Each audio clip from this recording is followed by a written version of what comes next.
presentation.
Ancestors arrived in America, this vast land was teeming with life.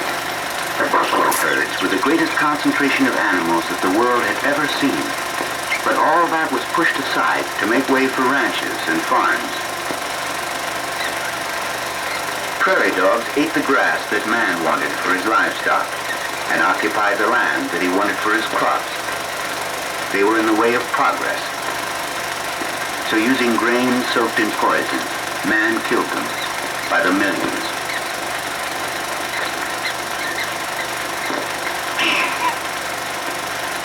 The land is ours, but the black-footed ferret is now the rarest animal in America because of our poison. The ferrets had depended on the prairie dogs as a food source and had used prairie dog burrows for their homes. We still use poison today, and they're both almost gone. To ward off the insect, we spray chemicals upon the land. In so doing, we have carelessly neglected the welfare of many other creatures. Today, the brown pelican struggles for survival.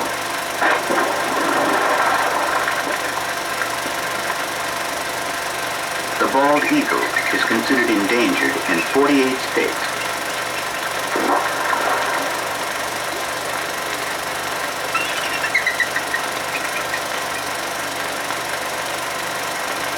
The peregrine falcon, which is the fastest bird alive and can reach almost 200 miles per hour in a dive, teeters on the edge of extinction.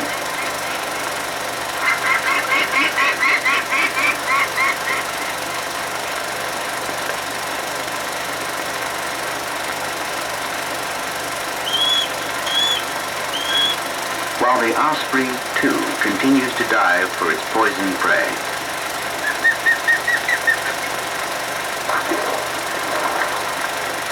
The spray contains DDT, which washes into the rivers and is concentrated in the fishes. When these fishes are eaten, the chemicals are concentrated even more. They accumulate in deadly proportions.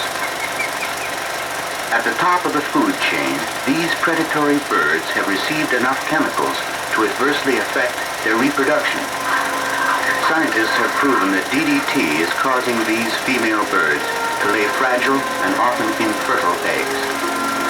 In the unhatched egg is the crippling of an entire generation. Even worse, one spraying lasts and circulates through the same food chains for 10 or more years, sickening the whole living web of the natural community. Saddest of all, DDT is just one example of the many chemical pollutants that are still being used.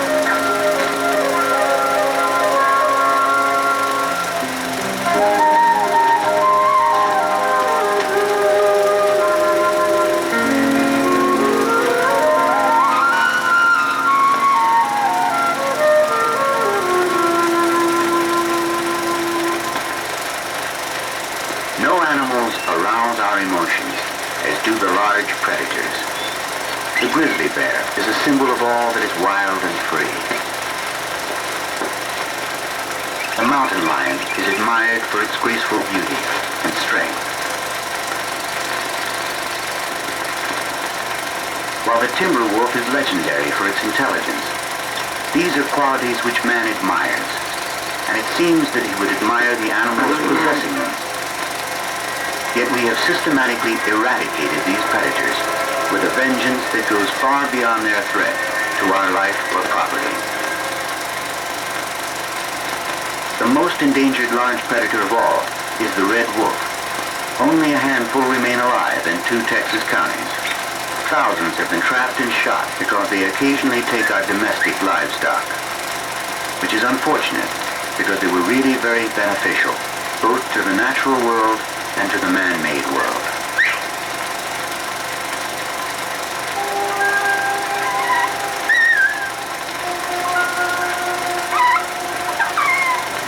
The place of the wolf in the world, its ecological niche, is that of the #1 predator.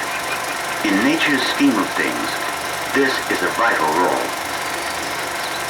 Unless we change our attitudes, the day will soon arrive when the last living red wolf, howling in loneliness, will be answered only by silence.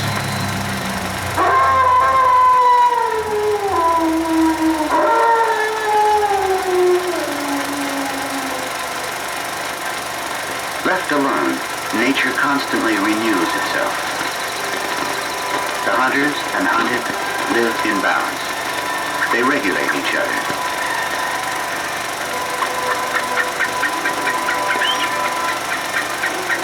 For one to live, the other must die. But there is no cruelty here. Death in the interest of survival is a natural act.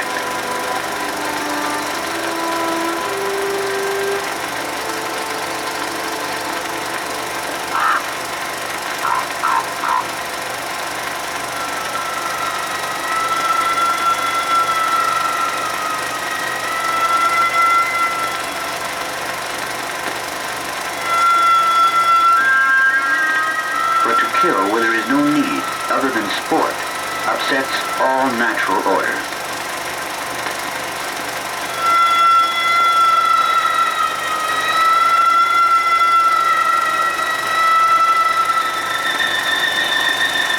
Man is the only animal that kills for pleasure.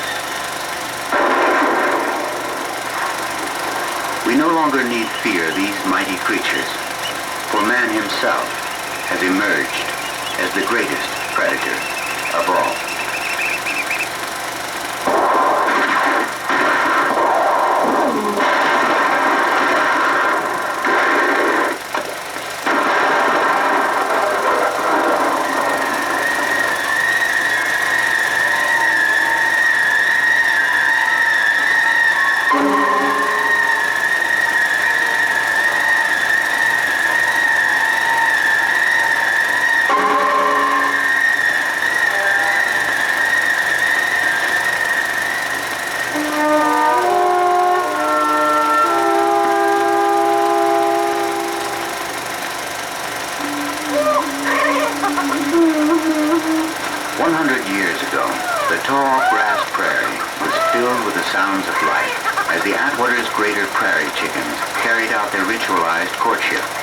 Today, 99% of them are gone.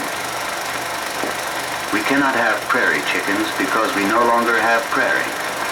In their place, we have our farmlands and our livestock.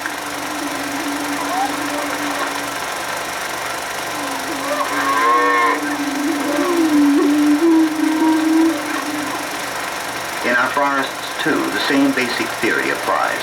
The Kirtland's warbler must have young jack pines to shelter its nest.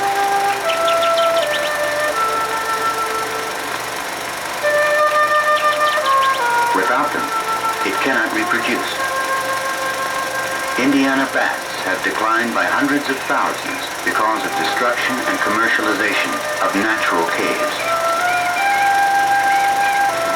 Mexican ducks disappear forever as our natural rivers are dredged and channelized.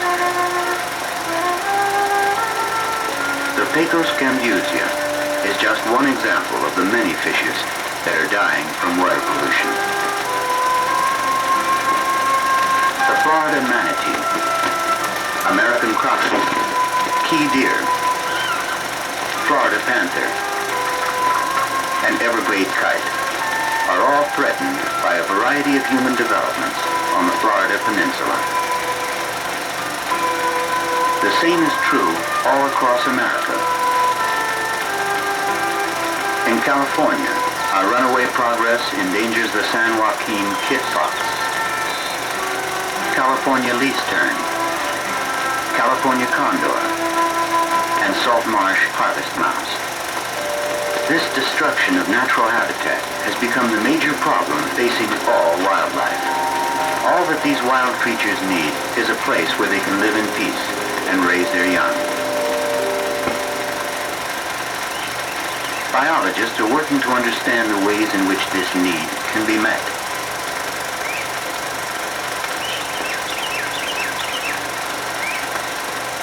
The problems are simple.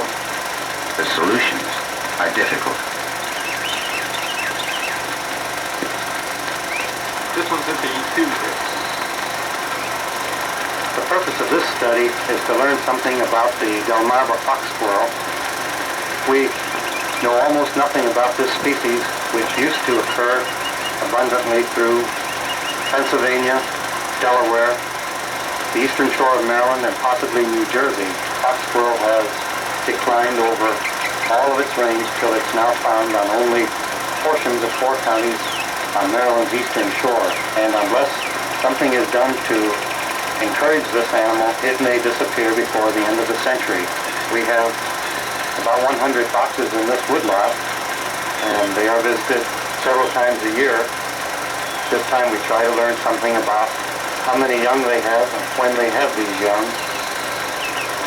This squirrel is a large squirrel, about twice the size of a gray squirrel, and possibly the largest squirrel of North America. The primary reason the fox squirrel has declined is the loss of the habitat due to cutting of forests and the increase in farms. Unless something is done to halt this change, the Delmarva fox squirrel's time on Earth is very short.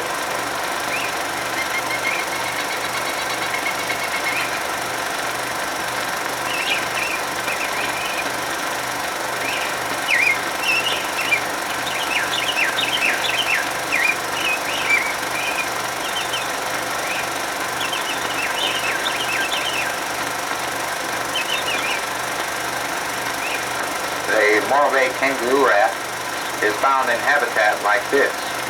These are old dune terraces, sand dunes originally, that are covered now with vegetation. And although kangaroo rats in general usually occur in desert regions, here at Morro Bay they're quite near the coast. The area here, being near the coast, is very desirable for people to live. And much of the area is being built up by homes, shopping centers, and the like. As a result, this kind of vegetation is going to be destroyed, and with it, the habitat for the kangaroo rat. We've been conducting a study for the Department of Fish and Game on the Morro Bay kangaroo rat using live traps of this type to learn something about their population. In this one, we seem to have captured a young adult. Our normal procedure is to transfer them to a sack so that we can examine them more closely. Once we get him in a sack, we have to grab him from the outside and then carefully work the sack back, and here he is. Now, in order to mark the animal, we'll trim the tail, the hairs on the end of the tail, so that we can recognize if we've caught him again. Doesn't hurt him any, but at least we know that we've caught him before. And then we can make sure we've got all the information we have on him, and then we can let him go.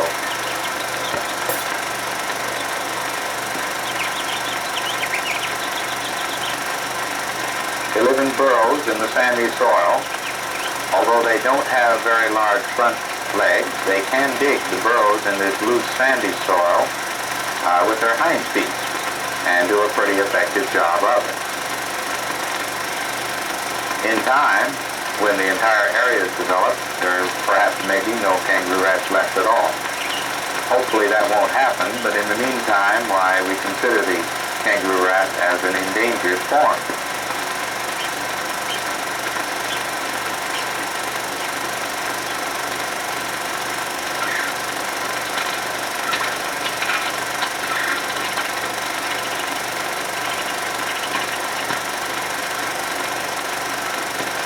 This is a nestling red-cockaded woodpecker.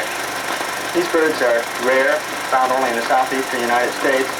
They're considered endangered because the birds require a mature pine woodland. This type of habitat is disappearing in the southeastern United States. At the present time, the species perhaps numbers only around 3,000 birds. This may be an overestimate. I'm studying the ecology of these birds, and particularly I'm interested in their habitat requirements. We think we know a lot about the bird, but we're finding out that there's a lot we don't know. In studying these birds, we have to know how many individuals are in a colony. We have to know what sexes they are and what ages they are. So we're capturing them and banding them and marking them with colored bands and sometimes with colored dye so that we can tell a particular individual and where that individual is from. We capture these individuals in nets that we string high up in trees on ropes. We capture them in nests by climbing the trees and extracting them with a small nylon noose. We try to get the young birds because these birds we know how old they are and we know where they're from. But we still try to get the adult birds too. We also try to recapture birds that we have banded so that we can measure their growth, measure differences that are seasonal, differences between the sexes.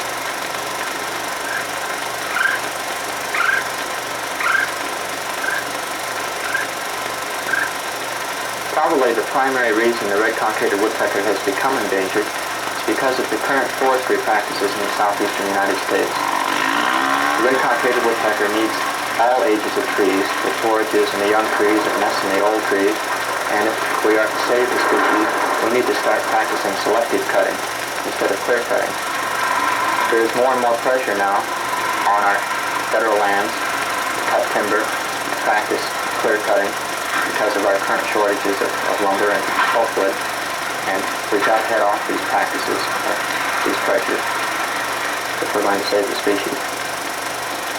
Their fate is in our hands, as was the fate of their relative, the ivory-billed woodpecker. In 1935, an expedition headed by Dr. Arthur Allen searched the wilds of Louisiana for this rare bird. After many months, these dedicated ornithologists located the ivory bill. It was then that the rarest creature on Earth was photographed for the last time, ever. Today, the ivory-billed woodpecker is probably extinct.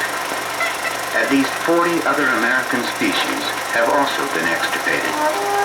The Gull Island vole, buried by human garbage. Labrador duck, extinct 1875. Great auk, overhunting, pushed them into oblivion. The eastern elk, stellar sea cow, and sea mink, all gone forever. Plains wolf, eliminated to protect livestock. Passenger pigeon, that classic example. Heath hen, extinct 1932. Carolina parakeet, overhunting, and the Badlands bighorn. To see these drawings and then try to conjure what we have lost is to see a single flower and try to imagine an incredibly vast garden rolling beyond the horizon.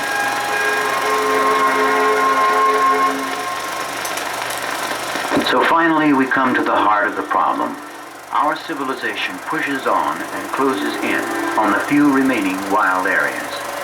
We are competing with the other inhabitants of this land for space to live, and we are winning. Each year, millions of acres of wildlife habitat are being taken for our highways, housing, and industry. A number of wilderness areas and wildlife refuges have already been set aside. It is here that many survivors are making their last stand. Governmental and private agencies are attempting to save our wilderness areas, but each day the losses outweigh the gains. Before all the wild lands of our country are gone forever, we should seriously consider preserving even more protected areas. In the development of our country, many wild areas were destroyed, and many forms of life were sacrificed. Attempts are now being made to replenish these losses. Southern Arizona and most of Sonora, the Mexican state south of Arizona, were beautiful grassland habitats such as we see here today. In about 1870, the number of cattle was increased from about 5,000 to over 1 million when the cattle industry became big business here. As a result, the area was changed drastically from the grassland that we see here to a very overgrazed, almost pavement-like area. It got so bad that thousands of cattle died, and at the same time, the wildlife suffered too. One of the most hard-hit species was the masked bobwhite, which is a cousin of the eastern bobwhite. And although the populations were never large, as far as we can reconstruct it, they were essentially gone from Arizona by 1900. People became quite concerned about them and decided that something needed to be done. So the Bureau of Sport, Fisheries, and Wildlife decided to send a biologist to Arizona, which was when I came in 1967. Years of work have led to this special day, for on this morning, hundreds of masked bobwhites will be reintroduced into what was once their native land. A species extinct in America is reborn. It took years of study, then capture of breeding stock in Mexico, then years of waiting as their numbers grew from a few pair to more than 1,000.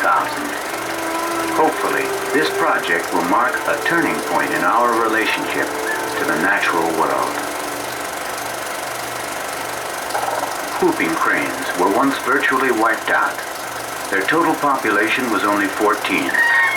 But with special refuge areas and protective laws, their numbers tripled. Not out of danger, but at least not extinct. It is certain that if man had not decided to save the whooping cranes, they would already have vanished.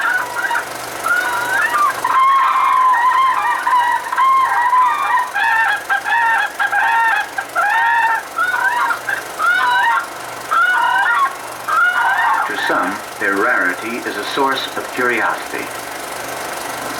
Now, folks, I'd like to welcome you aboard for whooping crane. I hope you enjoy yourself. There are 59 whooping cranes this year, and you're just in luck on this trip, this time of year where they start their mating dance. Also, you'll self-exercise their wings, getting ready for that long flight, 2,500 miles to the Great Slave Lake. The loss of the whooping cranes would be much more than the loss of a novelty, since they represent wildlife's struggle to survive in our civilized world. And they are a living example that an endangered species can make a dramatic comeback. Other creatures that have also been rescued are the trumpeter swan, pronghorn antelope, sea otter, and desert bighorn.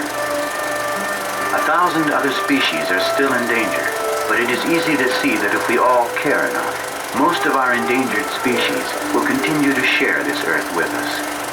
But we're not helping only them. Since we share the natural environment with wildlife, any change affects us both. Being lower on the food chain, most of these wild creatures are more sensitive to a polluted environment. Thus we can see how wildlife acts as an environmental barometer. By saving wildlife, we may very well be saving all of mankind. For what happens to them will in turn happen to us. We now stand at the crossroads. Our choice of action will determine the future of all life.